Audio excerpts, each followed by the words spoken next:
Hi everyone, welcome back to our channel. In this video, I'm going to show you how to install games on Steam.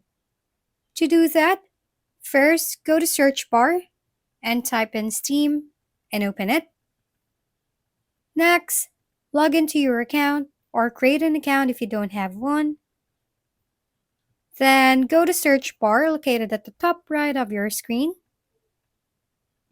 Go type any game you want and click on it on the result. In here, scroll down until you find the Add to Library button. You can add to library the game or play it directly. After adding it to your library, go to the Library tab and click the game you just add. You can now install that game. That's it. Solving Factory at your service. Kindly give us a thumbs up, hit subscribe, and leave a comment for your suggestions. We'll see you on the next video.